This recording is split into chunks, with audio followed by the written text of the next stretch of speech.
France 3 diffuse ce soir à 21h le western 3h10 pour Yuma, avec Russell Crowe et Christian Bale, mais pourquoi faut-il rattraper ce remake d'un film de 1957 ? Un remake inventif.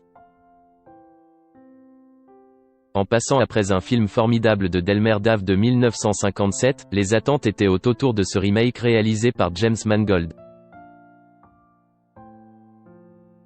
Le fil conducteur reste le même, le hors-la-loi Ben Wade, Russell Crowe, doit être escorté jusqu'au train de 3h10 pour être conduit à la prison de Yuma. Il est surveillé par Dan Evans, Christian Bale, fermier endetté qui a accepté cette mission pour l'argent. Là où le remake se démarque, c'est ce qu'il limite l'aspect huis clos de la seconde partie du premier film pour s'attarder sur l'escorte en rajoutant 2 moments d'action, les Indiens et la construction du chemin de fer, et rythmer l'ensemble.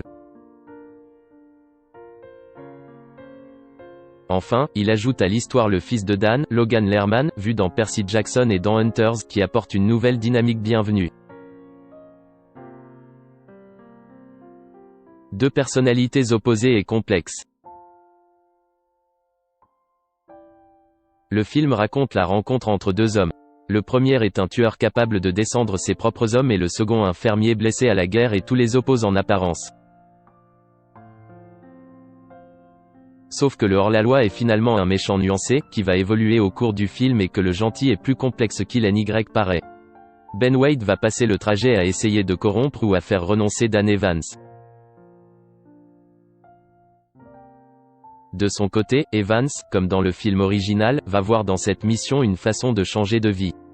Christian Bale et Russell Crowe donnent à cœur joie dans ce concours de répliques bien senties et leur complicité est évidente. Cela consolera les fans du casting initial, composé de Tom Cruise et d'Eric Bana, n'ait pas été retenu. La touche James Mangold. James Mangold adore le long-métrage originel et cela se sent, car la trame est respectée, de même que l'itinéraire personnel suivi par les personnages. À l'époque, il trouvait que le western se faisait trop rare sur les écrans et prend du plaisir à jouer sur les cadrages.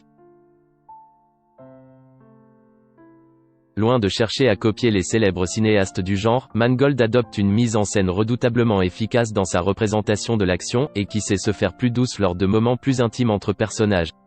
Pour pinailler, on déplorera la multiplication des plans sur le visage ébahi de Logan Lerman mais on se satisfera du reste du film, qui ne pouvait trouver réalisateur plus dévoué.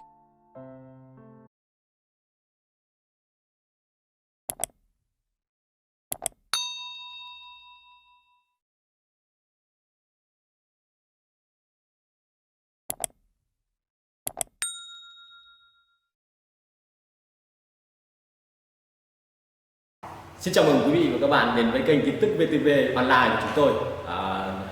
Hôm nay chúng tôi sẽ đưa đến các bạn những tin tức mới nhất của trong ngày. Và tình hình dịch Covid-19 hiện tại đang lan rất rộng trên toàn thế giới và nước ta là một trong những nước mà có những mầm dịch được hạn chế nhất. Và hôm nay VTV của chúng tôi sẽ đưa đến cho quý vị và các bạn những tin tức tuần tự và các tỉnh thành các mầm dịch như sau. Yên Mô hiện tại là chưa mắc ca Covid nào 19